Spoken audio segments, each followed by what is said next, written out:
Hey friends, it's MJ from the Coaches Panel. I hope you're well and welcome back to another SuperCoach strategy episode where we talk you through all the big decisions, dilemmas, and discussion points that you have heading into another round of SuperCoach. We're heading into round 14 in the back half of the season, well and truly now. And some important parts of our seasons really are hinging on the decisions we make over the next fortnight.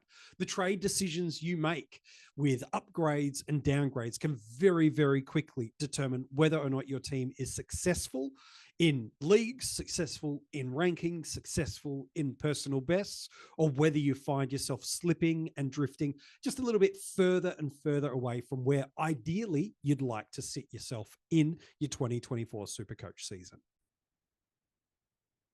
So a reminder for us, we're well and truly in the midst of the buys. The two teams unavailable to us last week in Port Adelaide and also Fremantle are now, they join the Sydney clubs, they join Brisbane and they join North Melbourne as teams that are buy free for us for the remainder of the season. While we then have the other 12 AFL teams, 6 this week, 6 next week, who still have their buys. If you're not sure who's off this week, the beauty is with SuperCoach, gives you that little blue dot sort of in the top right-hand part of their profile. It makes it really, really easy for you to see which are the teams and are not. And then if you've got any of the gold features, it's even more curated and easy for you. The beauty of those blue dots, a reminder, just to help you out, is you can put your C on them really, really easily to be able to loop your VC score if you're happy with it, as well as our options you can trade out at any time during the round up until that final game kicks off in lockout, and then they are locked away for you and you can't adjust them. So you do have a fairly full component of the weekend to be able to consider who those players and prospects are that are available to you. So that's a really, really good sign of how it's going to work for us. Who are we trading into? That's a really great question. Do we want to start at the upgrades or do we want to start at the downgrades? I think for me, I think we always kind of look at the upgrades a little bit at this component and time of the season. I use upgrades loosely because there's a couple that are in there that you might not have for the totality of the season, but they're there for you nonetheless. A reminder, because you're in buys too, don't forget, you can use upwards of 4 trades a week if you do have some boosts available to you. No boosts, you can still hit 3 trades for you, no problem. And if you're looking for a guide to know where you should be sitting with trades remaining, well, it partially depends what your priority is. Is it leagues or is it ranks?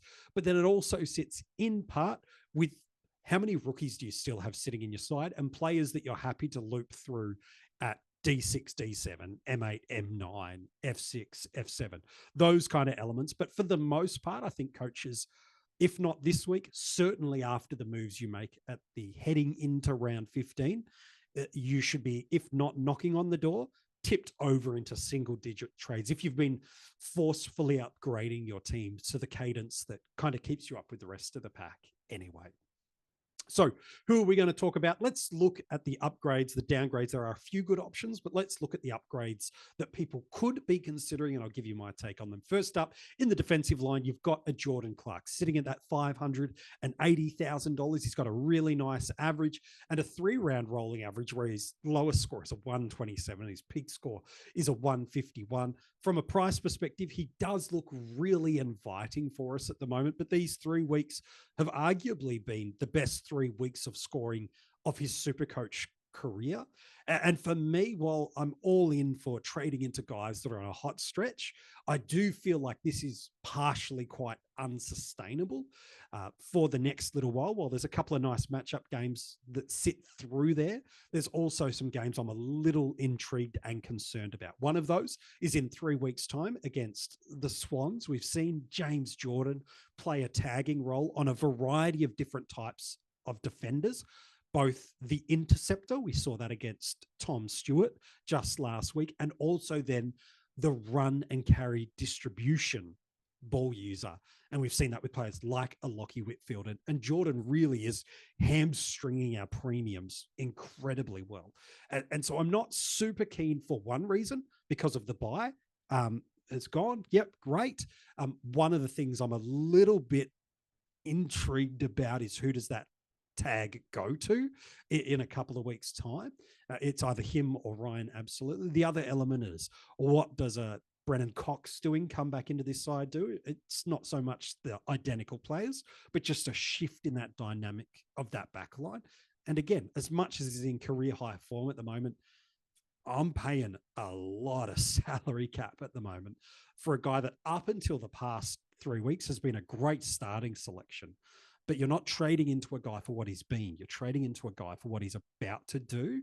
And I don't forecast him to go 105 plus for the rest of the year from here. I think he's sort of a 95 to 100 guy that can pop a big ceiling, but there's just far too many variables for me to advocate with confidence that I would be trading into Jordan Clark. I know others are a little bit different about that, and they're very, very happy and very, very content to absolutely suggest go, go, go. I don't sit in that camp. For me, I'm not really happy to do that.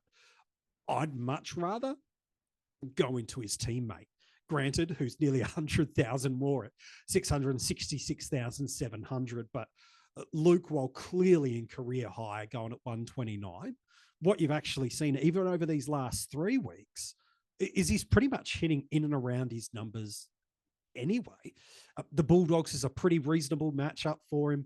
He too has the Swans, much like his teammate. What a coincidence, in a few weeks' time, which could be quite a challenging matchup. But to me, I'm happier on the balance of probabilities, of the balance of what he's done over his career, to just trust Ryan's scoring that little bit more. You're clearly paying for it, but it's there. If for nothing else, you're neutralizing the defender that's taking the season away from you, quote unquote.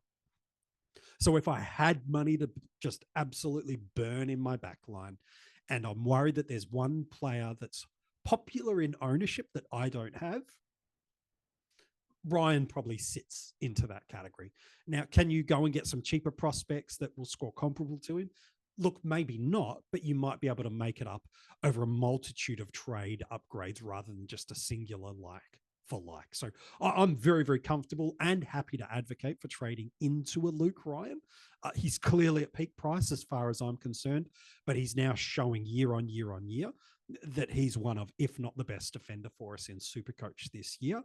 He's been a very, very good performer over previous years. I know Brennan Cox is coming back, but I don't see the level of that adjusting to him too much. If I'm picking one Freo defender, I'm picking Luke over Jordan, that's for sure. Got to talk about Zach Fisher next.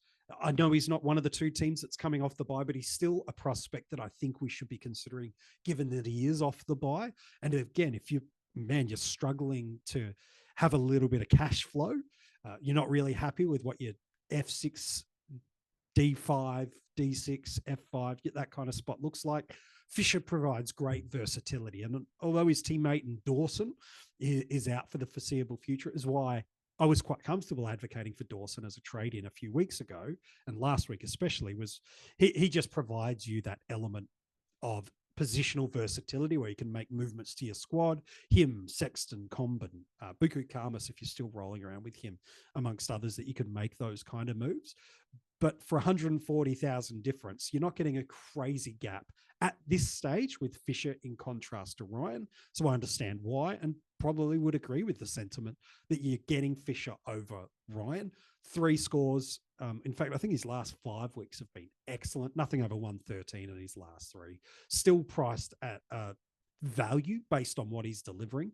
The only little flag I'll wave for him is McKercher could be back as early as next week, maybe another week after that.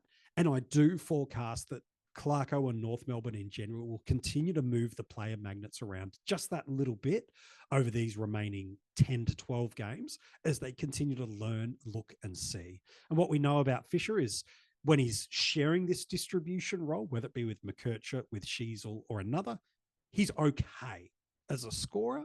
But when he's got the monopoly, like he has the past 5 weeks, he's a top liner in this spot, much as Sheasel had been previously this year and the year gone, and also Hall and Zeeble had been. So if he's going to maintain the monopoly, gosh, it's going to be hard not to justify getting him last week. He was cheaper, This week probably feels like the last week I'd feel comfortable trading into him, knowing what could be coming in the future with some potential player movements in and some positional volatility that might come his way. And absolutely not a certainty, but it might come his way. So for me, that would just be something to consider. If you stay in the defensive line and you don't own a Harry Sheezel, even this move to the midfield for him and a little bit more fluid and less stable positional scoring, he's still scoring well enough. You look at these last three scores, he's still in the ballpark, if not going better in some spaces than what he's done over the season. So he's got high ownership. It's not an attacking move, but again, depending on if you're league or rankings focused, if he sits in that pocket for you as someone you don't own, and you can't quite justify the extra 100 grand up to Ryan for whatever reason, yeah, this is arguably equally as a defensive approach. And sometimes a defensive approach is absolutely okay. There's nothing wrong with neutralizing the guy that's been hurting you and hoping that your other unique components in your side get you there. There has been a lot of damage done, and you are arguably paying now practically premium price for what he is, but at under 100,000 cheaper. Is there a 20 to 30 point jump week on week between Sheezel and Ryan? No, I don't think so. I think they're both going to be good for the year. Ryan will be the better performer as far as I'm concerned, unless Sheezel goes back to the primary ball user off halfback, which would feel like a regression for this Kangaroo side. So to me, he's absolutely someone you can consider if you don't own him. The other defender that's probably in the mix is the Dan Houston. He's got a fantastic ceiling up at that 148. A bit of a tougher matchup this week against the Giants, but he's at a good price point too. So if you're looking for some uniqueness, maybe you're already a Sheezel owner for a moment, can't afford to go up to Ryan, don't trust Clark, because much like I don't, and you're already a Fisher owner, but defense is where you've got that gap. This is absolutely someone you can address. He's got ceiling for days. While his break even means he will drop in price a little bit, you're probably reason you're getting into it now is the player performances and moves that you've got available to you, but also you're eyeing that St Kilda matchup in a couple of weeks' time, and that's why you're kind of heavily targeting that. We've seen what the Gold Coast Suns and other teams have done over recent weeks, where Zorko owners are eagerly anticipating this matchup on Friday. So for me, that could also be someone to look at.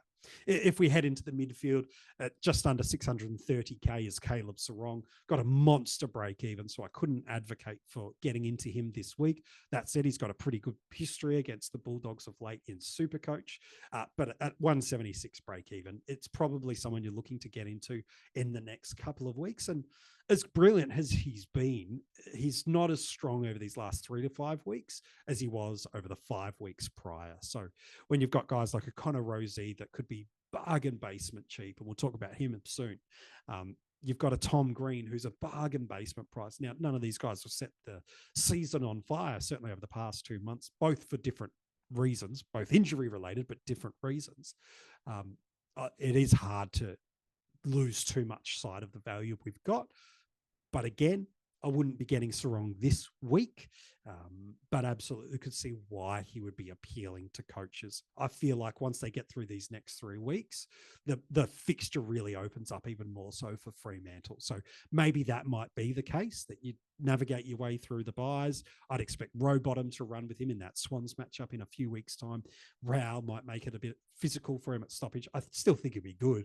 I still see him going 110 to 120 over the next 3 weeks comfortably, but with a break even of 176, it's just too much. Connor Rozee is about to become one of the biggest bargains we've got in Supercoach before. Now, it's the other formats, he's a little bit better in scoring. He's not like his teammate in Zach Butters, where his physicality in and around the ball isn't as rewarded, rather his poise and class and ability to get into space. While a valuable part of Supercoach scoring, he doesn't have all the other dynamics that Zach does, but still, with a break even of 182, he's going to plummet in price and really could be down as low as 400,000 or less in a fortnight's time. And so for me, he's kind of someone, as I look at that St Kilda matchup in a few weeks' time, I'm very, very interested in. The past 3 weeks have been disastrous, but all 3 of them have been injury impacted scores. And so to me, you can't hold those elements linked to that. He's not a 110 guy. Rather, I think he's sort of a 105 option, but as an M8, M9 floater or as a 23rd premium, I'm really comfortable with that. For example, if you're happy to hold Clayton Oliver, which I understand the trade in and I understand, sorry, the trade out, and I also understand the justification for why you'd hold. If you want to flip a Rosie and a Oliver or a Rosie and a Green at M8, M9 and just play the matchups for the next 10 weeks, well, 8 weeks, because I couldn't get into Rosie now, I'm really quite comfortable with that because those first 5 weeks, he was flying for us. And that's really what he's going to be if he can get back to what he was doing pre-hamstring injury. Tom Green in a similar sort of space. Gosh, he's going to keep dropping in price, many would argue. Port Adelaide's not the easiest matchup, but that's often where Tom thrives, isn't it? Those tight, contested games of football. And the 3 teams he's got coming up over the next 3 weeks in Port Adelaide, Sydney, Adelaide, all thrive on the contest. So to me, I think he's well and truly underpriced, even with a really poor last 3 weeks. He's still got an average that's in the triple figures, and on any given week, he could score a 150 on any opposition. He's not in form, but he is incredible value. And sometimes you just need to accept the gift that is in front of you. I know others aren't as bullish on Tom being a great value buy, but for me, you've got someone who was, I think he was going like 130, 140 over the first 3 or 4 weeks of a season. I know it's a very small block of time, but you roll that alongside what he did last year, and you take the injury impacted game out, man, he's already up to that 110 average, even with a poor 3 weeks and a couple of tags sitting in there. So I'm really quite comfortable. He looked good last week. He just got beaten in the second half. He's got to learn to keep fighting through these tags. I think from a risk component, it's pretty low based on the price. And as I said, if you can pair him with a Rosie out of the buys, I feel like that's a really powerful 22nd, 23rd premium of fixtures and using a bunch of options. So for me, I'm still quite bullish on him. If you want to go up to the top of the tree, Zach Butters is there. His break even means it shouldn't be this week.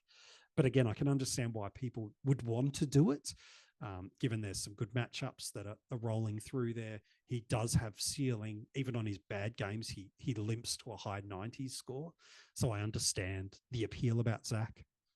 But as I've mentioned, you've got 150,000 cheaper a Tom Green who on his day can match Zach. That 150K could do a lot for you, both in either an upgrade from a player that's on the buy this week that you might want to move on, such as an Ollie Dempsey, or even if you're looking to get off a dead Ruck to be able to keep some cash generation movement or some scoring options moving. That's probably a better utility of your cash. But again, I understand the appeal about Zach. He's an absolute animal in SuperCoach, and definitely someone you're happy to own. The other mid I think people are strongly considering is an Errol Goulden at 560,000. He's had a great past 2 weeks, 130 plus score, 150 plus score. Adelaide this week have traditionally been a little bit of a harder matchup, but the past 2 weeks they have been a shell of what they'd looked like they were coming back to being, which was what they were in 2023. So I suppose the question of trading into Errol this week, while he's going to make money, that doesn't really matter now because you're trading into Errol at this price point to be a top line premier from now to the end of the season. So the question I'd ask you if you're looking at Errol is, at 560K, what does he need to do that a Green can't do for you at 100,000 cheaper? Again, I keep coming back to Green and it makes it sound like I'm bullish on him, and I am. But the reason I keep coming back to Green is that 100,000 differential, you add that on top of another one of your moves, that is now a combination and pairing that you're trying to contrast rather than just a 1-for-1. And that is where it does start to matter quite significantly. Look, I think Errol's a 110 guy from now to the end of the year, which is pretty much what he's priced at. He's about to jump up towards 600K in the next couple of weeks, and another 130, 150 will really have him sailing well into the 630, 650 range. But to me, I'd probably look elsewhere. I understand the appeal this week. For me, I just like other options, just that little bit more. I've thrown LDU in the mix too. He's someone to consider, just under 600,000. Break even, where he's pretty much sitting at the space where he's topped out in price now. But his past 5 weeks has been excellent, and his final month of the year is incredible. And so if you believe he can storm home this season, much like he has the previous two, and go on a run of sort of 125 plus, then it's value. Again, I think I like other options cheaper. He was out of the midfield a little bit more this week, making way in part for a little bit of Powell and a little bit of Simpkin. So maybe you just want to see that sort of midfield unit settle a little bit. But they've got a really good matchup this week against Collingwood, who still are lacking depth in that midfield. Melbourne, who are lacking arguably their best midfielder now for probably the year in Petrarca as well. So I don't mind it. I understand why you would do it. It does feel like you're probably paying overs when you've got Goulden 30k cheaper. You've got Green, who's 140k cheaper. And then in a fortnight's time, you're going to have Rosie under 400k or right on 400k. So to me, there's probably better ways of using your salary cap, but he's well and truly back into doing what he was. I know I said it's the last one, but we do need to mention Lachie Neale off the back of that 130 last week. Just a fortnight removed from games played, not from actual games, from that 162. He's well and truly back. He's now at his peak price, but he's absolutely someone that for pretty much the moment he walked into the Lions' den, he's been a top 5 SuperCoach premium mid. And if you want to pay top dollar, he's your guy. If you want to pay top dollar to get some consistency and reliability and stability, I understand it. I wouldn't do it this week. And the primary reason is the Marcus Windhager tag. And history would say Neale, when he gets really muzzled attention like that, doesn't score great. He's shown at times he can work through the tag, absolutely. But history would say it generally impacts his scoring ceiling a little bit. And if you're paying 635k, you can't afford to get a 90 or even a flat ton this week. In a couple of weeks' time, does an Alex Neil-Bullen go to him? He did a great job on Dacos just this last weekend. Does a Willem Drew go to him next week? The matchups for the next 3 weeks don't lend itself to me to be bullish on Neale. Last week, it was good. You could get that pop score, a little bit of value, and away you go. To me, all the variables are aligning to maybe say that he's probably not the right pick for you. I don't think many coaches are looking for a ruckman this week, but if you are, probably the only one I'd consider pushing for would be a ruck forward option for you. I know Cherry's there and Grundy's there and both should score well, but I don't think anyone's really trading into a ruck. But if you want something that could work in the rucks, Luke Jackson would probably be the one. A lot of volatility in scoring. Even in the last 3, there's like 90 points between his best and his worst, and he does have a little bit of cash still to leak back to us, but he's going 101 at the moment.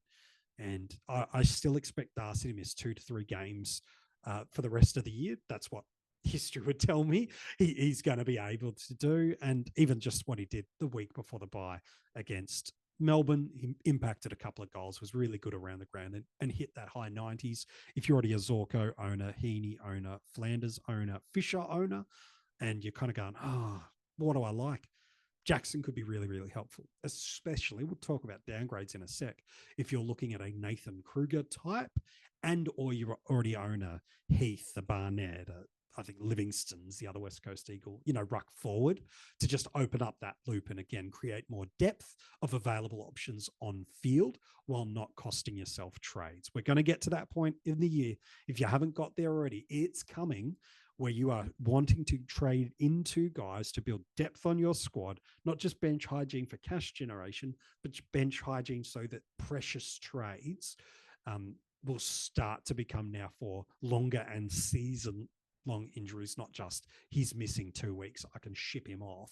You need to start soon, being a bit more conservative with your moves, and DPP like a Jackson, while he might pop you the odd 70 or 80, he's also got 150 ceilings within him when he's the number 1 ruck, and he still can hit the ton comfortably when he's playing forward as well in that. So to me, I still think he's a prospect. It's not this week, but I still think he's a really nice prospect.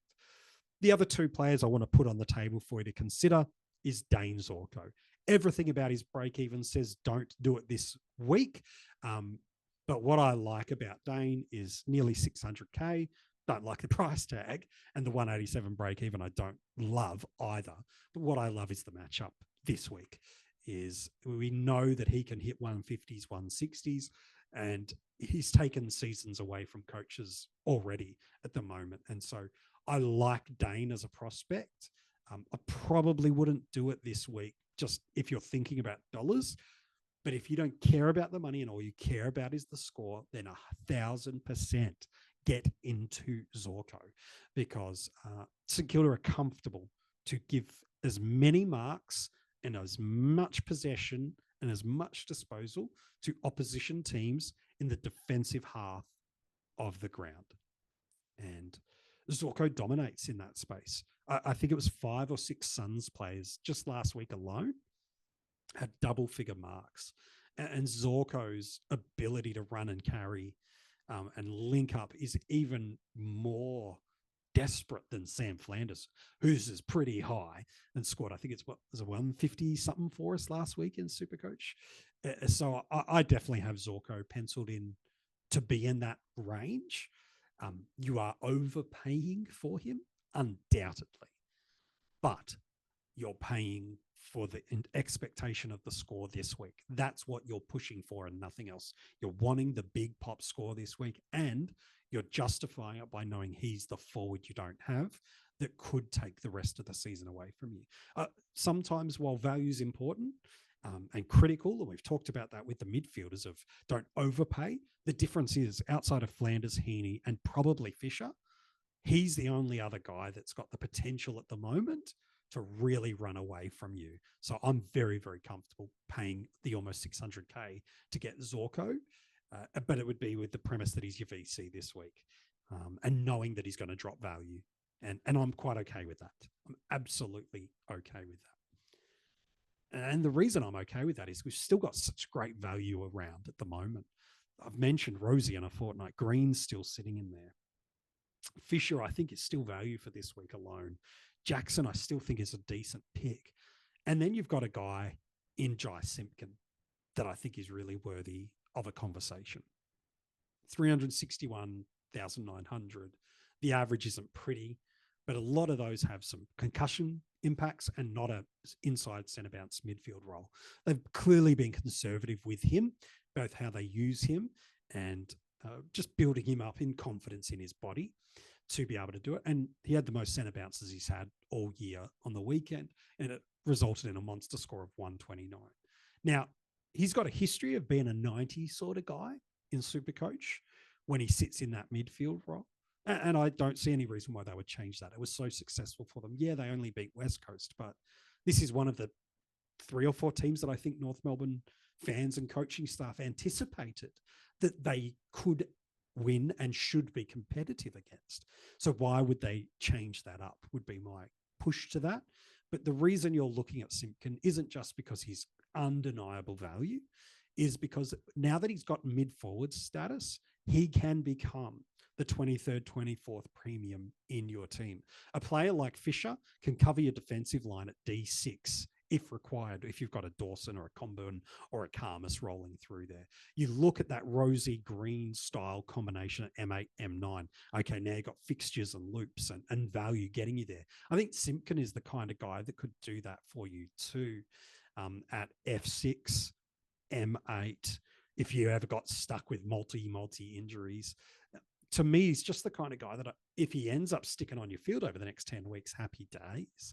But if he just becomes the guy you go to in case you get a 1-week injury or suspension, okay. I've got Simpkin, who's shown, not just in one isolated matchup, but has shown over his career when he can get himself physically right, he can score what we would say in 2024 in the forward lines, even though he was playing in the mids, premium areas of scoring and under 370K. So to me, I think he's absolutely warranted to be a consideration this week. And the more weeks you wait and think and hope on it, the more and more the risk profile elevates, not only with injuries, but the lack of value that's sitting there. So to me, it's very much, I'd be driving if you are considering it. It's a this week play. And as every week of the buys and his price and the injury variable only goes up based on history, not on hoped expectation, of course, I just couldn't justify going into it. So to me, I feel like Simpkins a now or never kind of move, and I'm comfortable to do it as a now move too. I have no problem with doing it. So those are the upgrades, and the mini upgrades, I think, are the ones that we should be considering the most. Who and how are we getting money? It's a good question. I think I've got like 5 downgrade prospects for us to consider. None of them are amazing, but I think they could be. A couple of them could be. I'll lead us off with Billy Dowling. He had a reasonably good debut for the Crows, solid score, still going to be available at his basement price after the buy. So it's not with urgency that you've got to do it this week by any means. But with Matt Crouch out for the year and given his performance, I would be baffled if on Thursday night he's left out of the squad. I still think he's a sub risk, both red and green, every given week. We've seen the Crows are happy to give their kids the vest. Curtin has only ever played with a vest. Nankervis, I believe, this year from memory has played with a vest. So I think Billy's right in the mix for copping that as well. And so absolutely not someone that I think is an essential, you must absolutely go.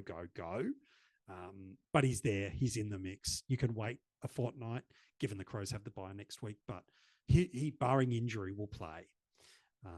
Or suspension, obviously. So if you're like, nah, I just need the money now, maybe you're jumping off a Dempsey, for example. Yeah, I just got to get off him now. Okay, happy for you to do that with Billy because he will play. You can wait. I don't think I'd want him on field for anything outside of buys. Ideally, that's where a Simpkin, Greens, Rosies, Olivers, even in the back line, I don't hate a Jaden Short as a bench option deep if you're just trying to get 25 premiums, depending on what you're trying to do with your team. That's fine to me. But yeah, Billy Dowling, I think, is a reasonable pick. Ari Schoenmaker's confirmed to debut from the club. Again, I think we might have better prospects, given you should be able to move some DPP around. And my only concern with trading into him is who's the defender that's making way? Is it a Bonner? This is being recorded before Thursday night teams. Is a Nazaya Wanganeen Miller or Sinclair being managed with injuries, for example? Like, who's the distributor that's coming out of this defensive line? Because there's always got some height about him. It's his one wood is his kicking. And so who's the ball user that's not there this weekend? So I don't think it's a SuperCoach rush move. But again, if you've got a Blake Howes, for example, and you're not confident he's going to get back into the side after the bye, and you're like, man, I've got a red dot, or blue this week, but a red dot not making money. I might as well go and get this red one. Okay, I'm fine with that, and I'm confident for you to go and do that. If that's the premise, I'd rather wait till after the bye and see it, but I can again understand why you might be interested. I'd rather upgrade around him rather than use him as the downgrade, if that makes sense. So if I was a house owner, I was moving off someone this week, whether it be a Bonner in the back line, I'd rather go up from them rather than down, if that makes sense. Last 3, really, really quickly, there's one ripping option that I think still to come. Toby McMullen, my biggest concern is he's a sub. But again, if you want a guy that feels like he's around that best 25 area of the team, I know they've still got a couple of players that are out injured, a couple that look like they could be back as early as this week, but he's been in and around the ecosystem of that best 25. He's there. He's very vesty, green and red, but he's still got a negative break even. And if he's named this week, yeah, I kind of get it. I'd probably rather get onto Billy Dowling, just personally save that extra 30K, who's probably got a touch more job security than Toby, but I can understand why you'd look at it. Probably the best option that feels like sitting to me, who again will be available for you in a fortnight's time, is Nathan Kruger. That 76 was really impressive on the weekend. The reason I'd do it this week is because of the matchup is really quite favorable and friendly. I think he could really pop another 80 plus score for us and kick another couple of goals. I think he's going to sit in that team for the next couple of weeks while Mason Cox is out. I thought he played that ruck forward role quite well. And Collingwood looked good with him in that spot. So I just like him again. Maybe you've got a Jackson and it's just going to open up that dual position link. Maybe, again, you're a Heath owner and you're going to put a player in Kruger that at least for 3 or 4 weeks might play and be some important cash later in the season. Sure.